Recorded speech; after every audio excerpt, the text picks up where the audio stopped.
दोस्तों वही हुआ जो नवश्ता दीवार था। गैर आइनी इक़दाम और गैर मुल्की क़द का कोई भी वार काम न कर सका। तहरीक इंसाफ के रहनुमा और वज़ीर-ए-आज़म इमरान खान अब साबिक़ वज़ीर-ए-आज़म हो चुके हैं। हार ना मानने वाले कप्तान हिट विकेट हो गए। आखिरी बॉल पर अपोजिशन के विकेटें ना उड़ा सके। वज़ीर-ए-आज़म को पार्लियामेंट में शिकस्त का सामना करना पड़ा। तहरीक अदम एतमाद जमा करवाने से लेकर अब तक सियासी भौंचाल अपने अंजाम को पहुँच रहा। गुज़श्ता रोज़ जहाँ पार्लियामेंट सियासी सरगर्मियों का मरकज़ बनी रही, तो दूसरी जगह वज़ीर-ए-आज़म हाउस भी इन बातों का मरकज़ बना रहा। वज़ीर-ए-आज़म हाउस में कुछ ऐसी हलचल भी सुनी गई जो शायद तारीख़ में पहले कभी नहीं हुई थी। एक बहुत बड़ा हादसा होते होते रह गया। कुछ वाक़यात कैमरों के सामने हुए तो कुछ बंद कमरों में। सुबह से शुरू होने वाला इजलास जब शाम में 5 बजे इफ्तार के लिए मुलतवी किया गया, तो ऐसे में शहर इक़्तिदार में अफवाहों और कयास आराइयों का बाजार सरगर्म हो गया। इन अफवाहों और कयास आराइयों पर ब्रेक उस वक्त लगा जब एक हेलीकॉप्टर वज़ीर-ए-आज़म हाउस में उतरा। इस हेलीकॉप्टर में कौन था और इसने क्या पैगाम दिया, इस हेलीकॉप्टर ने क्या कहा, इससे पहले इसके बारे में बात करें। पहले इस्लामाबाद में होने वाली अफवाहों के बारे में बताते हैं कि आखिर हुआ क्या था और इसके पीछे माजरा क्या है, जिसमें कहा जा रहा था कि वज़ीर-ए-आज़म एक बड़ी तकर्री करने जा रहे हैं। एक इतला के मुताबिक एक इंतहाई आला तरीन मिलिट्री शख्सियत को फारिग करके मनपसंद शख्स को लगाने जा रहे हैं। ये अफवाह सीना बसीना फैलती रही, यहाँ तक कि इस अफवाह के बाद फवाद चौधरी को ट्वीट करना पड़ा कि इन बातों में कोई सच्चाई नहीं है और ये सारी बातें सिर्फ बातें ही हैं। अफवाहें हुकूमत और फौज में मिसअंडरस्टैंडिंग पैदा करने की कोशिश की जा रही है जिनमें कोई सच्चाई नहीं। फवाद चौधरी की तरदीद ने इस जलती पर तेल का काम किया, क्योंकि वो खबर जो इस वक्त तक सिर्फ मीडिया आउटलेट के न्यूज़ रूम में मौजूद थी वो अब हर एक के पास पहुंच चुकी थी। इसे होटलों और गली मोहल्लों तक पहुंचा दिया गया। हर जानब से ये कहा जाता रहा कि ऐसी कोई बात हो गई है। हर कोई ये पूछ रहा था कि आर्मी चीफ की तब्दीली होने जा रही। समा टीवी के एंकर पर्सन ने खबर ब्रेक की कि इमरान खान आर्मी चीफ की तब्दीली का सोच रहे हैं।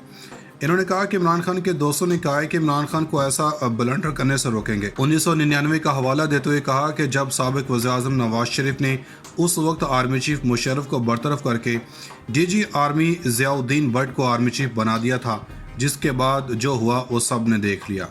लेकिन समा के एंकर नदीम मलिक की बातों को एक तरफ रखें तो बरतानवी नशरियाती इदारे की खबर के बारे में बातें हो रही हैं। बरतानवी इदारे ने लिखा कि वज़ीर-ए-आज़म के खिलाफ तहरीक अदम एतमाद के हंगामे के दरमियान सनेचर की शब वज़ीर-ए-आज़म हाउस में गैर मामूली सरगर्मी देखने में आई और इस दौरान कुछ तारीख़ी फ़ैसले और वाक़यात रूनमा हुए, कुछ कैमरों के सामने और बेशतर बंद कमरों में। सनेचर के रोज़ तमाम दिन गहमा गहमी का मरकज़ पार्लियामेंट हाउस रहा, जहाँ कभी तकारीर होती हैं और कभी इजलास मुलतवी करके हुकूमती और अपोजिशन अरकान स्पीकर कौमी असम्बली के दरमियान मुज़ाकरात किए जाते हैं। लेकिन शाम के वक्त जब कौमी असम्बली का इजलास रोज़ा अफ्तार करने के लिए मुलतवी किया गया तो सरगर्मी का मरकज़ अचानक वज़ीर-ए-आज़म हाउस बन गया।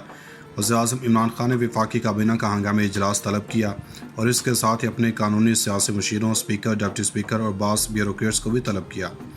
काबीना के इजलास में इस मुबैना केबल को बाज़ ओहदेदारों को दिखाने की मंजूरी दी गई, जिसके बारे में साबिक वज़ीर-ए-आज़म इमरान खान का कहना था कि इस मुरासले में इनकी हुकूमत के खात्मे के लिए अमरीकी साजिश की तफसील दर्ज है। इस दौरान कौमी असम्बली स्पीकर और डिप्टी स्पीकर भी ऐवान वज़ीर-ए-आज़म पहुँचे, लेकिन इन्हें वज़ीर-ए-आज़म के दफ्तर के बराबर वाले लाउंज में इंतज़ार करने का कहा गया।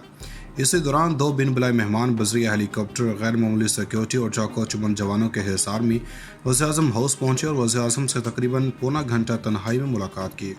इस मुलाकात में क्या बातें हुई, ज़ाहिर है इस बारे में कोई इतलात दस्तयाब नहीं है। ताहम बावसूख और मोतबर सरकारी ज़राए ने जिन्हें इस मुलाकात के बारे में बाद में मालूमात फराहम की गई, इन्होंने बताया कि मुलाकात कुछ ज़्यादा खुशगवार नहीं रही। वज़ीर-ए-आज़म के लिए इन मेहमानों की यूं बिन बुलाए अचानक आमद गैर मुतवक्के थी। इमरान खान हेलीकॉप्टर के मुंतज़र तो थे, लेकिन इस हेलीकॉप्टर के मुसाफिरों के बारे में इनका अंदाज़ा और तवक्कुआत बिल्कुल गलत साबित हुई। इन ज़राए का कहना है कि साबिक वज़ीर-ए-आज़म तवक्को कर रहे थे कि इस हेलीकॉप्टर में इनके 9 मुकर्रर करदा ओहदेदार वज़ीर-ए-आज़म हाउस पहुँचेंगे और इसके बाद वो शोर और गोगा मद्धम पड़ जाएगा जो सुप्रीम कोर्ट के फैसले के बाद पार्लियामेंट हाउस से शुरू हुआ था। शायद ऐसा हो भी जाता, लेकिन मसला ये हुआ कि इस आला तरीन बरतरफी और एक नई तैनाती के लिए जो कानूनी दस्तावेज़ात यानी कि नोटिफिकेशन वज़ारत दिफा से जारी होने चाहिए थे वो जारी ना हो सकी। यूँ इस इनकलाबी तब्दीली की वज़ीर-ए-आज़म हाउस की कोशिश नाकाम हो गई। प्यारे साथियों, शहर इक़्तिदार के बासियों का कहना है कि अगर इमरान खान की हिदायत पर आला मिलिट्री ऑफिशल्स की बरतरफी का नोटिफिकेशन जारी कर दिया जाता और बरतरफी का अमल मुकम्मल हो भी जाता तो भी इसको कलअदम करार देने के लिए तमाम इंतजामात मुकम्मल थे। अदालत का दरवाजे एक खुल गए। हाई कोर्ट में एक आम शहरी ने पटिशन दायर की। इस शहरी अदनान एडवोकेट ने अपनी दरख्वास्त में आर्मी चीफ की मुमकिना बरतरफी को चैलेंज किया था और अदालत में इस्तदा की थी कि वज़ीर-ए-आज़म को आर्मी चीफ की मुमकिना बरतरफी से रोका जाए और वजूहात में लिखा कि वज़ीर-ए-आज़म अपने सियासी फ़ायदे के लिए आर्मी चीफ को बरतरफ करना चाह रहे हैं। दरख्वास्त में कहा गया था कि इमरान खान ने अपने सियासी मकासद के लिए बड़ी फ़ौज के सरबराह को फारिग करने की साजिश की है, लिहाजा अदालत इस हुक्म को कलअदम करार दे। हैरान कुन तौर पर इस दरख्वास्त में आर्मी चीफ की बरतरफी के नोटिफिकेशन नंबर की जगह खाली छोड़ दी गई थी। इसकी वजह यही रही कि वज़ीर-ए-आज़म की ख्वाहिश के बावजूद ये नोटिफिकेशन जारी नहीं हो सका। अहम हुकूमती और सरकारी शख्सियात के बैरून मुल्क जाने पर पाबंदी आयद कर दी है। बगैर NOC के कोई भी बाहर नहीं जा सकता। दोस्तों, अगर BBC की ये रिपोर्ट दुरुस्त है तो समझें हमारा वतन एक बड़ी तबाही से बच गया। लेकिन दूसरी तरफ हम जानते हैं कि बैरूनी कुव्वतों के सहारे प्रोपेगेंडा भी करते रहे हैं। फेक न्यूज़ के हवाले से पीका ऑर्डिनेंस ख़त्म हो चुका। तमाम इस रिपोर्ट के बाद ISPR ने वाज़ह कर दिया कि ऐसी कोई बात नहीं हुई।